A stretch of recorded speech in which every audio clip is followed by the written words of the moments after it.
Welcome friends, welcome to my YouTube channel. Today we are going to discuss about educational implication of classical conditioning theory. तो आइए आज देखते हैं classical conditioning theory जो है उसका एजुकेशनल इम्प्लीकेशन या फिर हम क्लासरूम में कैसे उसको यूज करते हैं। तो फर्स्ट आता है developing good habits among children. हम बच्चों के अंदर गुड हैबिट्स डेवलप कर सकते हैं, जैसे कि क्लीनलीनेस एक हैबिट है। अगर हम एक बच्चा को रोज रोज साफ करने के लिए हाथ को, जैसे हाथ का सफाई करने के लिए बोलते रहेंगे या कपड़ा का सफाई या क्लासरूम का सफाई, तो उसके अंदर एक हैबिट डेवलप हो जाएगा। हेल्थ हैबिट्स भी वैसे डेवलप कर सकते हैं। और रिस्पेक्ट फॉर एल्डर्स, पंक्चुअलिटी, ये सब एक दिन में नहीं हो सकता है। इसको बार बार हम कंटिन्यू ऑब्जर्वेशन करेंगे, बताते रहेंगे तो ये होता है। तो ये कंडीशनिंग थ्योरी का एक इम्प्लीकेशन है।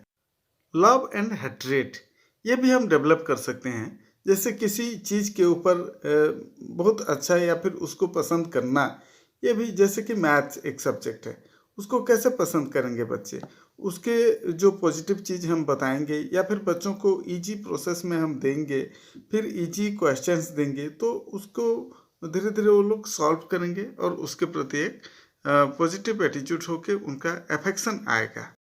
रिमूवल ऑफ सुपरस्टिशंस, जैसे कि आप जानते हैं नंबर 13 एक थोड़ा इनऑस्पिशियस नंबर हम बोलते हैं, इसको थोड़ा अशुभ नंबर भी हम बोलते हैं। जैसे कि नंबर 13 का सीट हो गया, नंबर 13 का रूम अलॉटमेंट हो गया, तो इसको हम थोड़ा सा नेगेटिव टाइप के सोचते हैं। अगर एक इंडिविजुअल को, एक लड़का को उसी नंबर को हम बार बार देते रहेंगे, अलॉट करते रहेंगे, तो 2-4 बार अलॉट करने के बाद उसके दिमाग में ऑटोमेटिक आ जाएगा कि जैसे कुछ प्रॉब्लम नहीं होगा, तो वो बोलेगा कि नहीं, नंबर 13 से भी मुझे कोई प्रॉब्लम नहीं होता।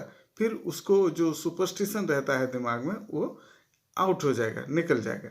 फिर crossing on the road by a cat, हम जैसे जाते रहते हैं और बिल्ली काट देती है, तो उस टाइप का सिचुएशन में भी हमारे दिमाग में नेगेटिव आ जाता है, क्योंकि एक पहले से सुपरस्टिशन बना हुआ है, अंधविश्वास जिसको हम बोलते हैं।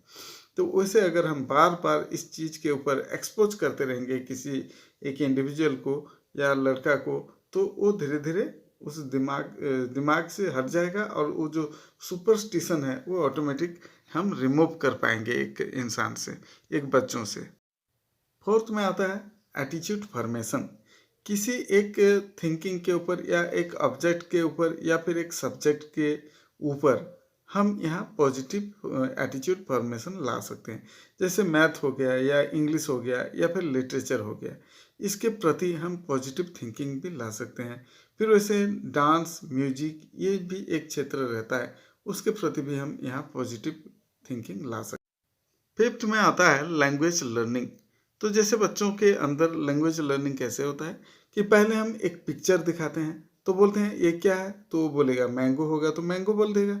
फिर वैसे हम यहाँ ऑब्जेक्ट भी दिखा सकते हैं, कोई पेपर दिखाएंगे, बोलेंगे ये क्या है, वो डॉल बोलेगा। इस टाइप के पहले वो बच्चों को हम ऑब्जेक्ट या पिक्चर्स दिखाते हैं या सिचुएशन बताते हैं, फिर वो अपने आप बोलना शुरू करते हैं और वो लैंग्वेज को धीरे धीरे सीखते हैं और उसके बाद उनका अल्फ़ाबेट्स का भी डेवलपमेंट होता है। तो ये है क्लासिकल कंडीशनिंग का next implication. Removal of fear, जैसे कि बच्चों के अंदर एक भय रहता है, डर रहता है किसी, जैसे कि अंधेरे को बहुत डरते हैं। हम अगर बार बार उसको अंधेरे के पास लेके जाएंगे, उसको उसमें एक्सपोजर दिखाएंगे, एक्सपोजर करेंगे, तो धीरे धीरे उसका फियर जो है वहाँ से चला जाएगा।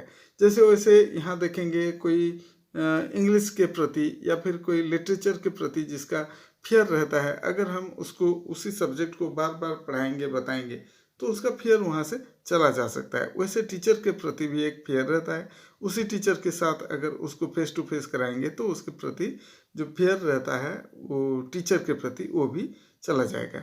फिर 7th में आता है रिवॉर्ड्स एंड पनिशमेंट। तो अगर हम कोई अच्छा काम करता है बच्चा, तो यहाँ हम रिवॉर्ड्स दे सकते हैं, कोई गलत काम करता है तो पनिशमेंट दे सकते हैं।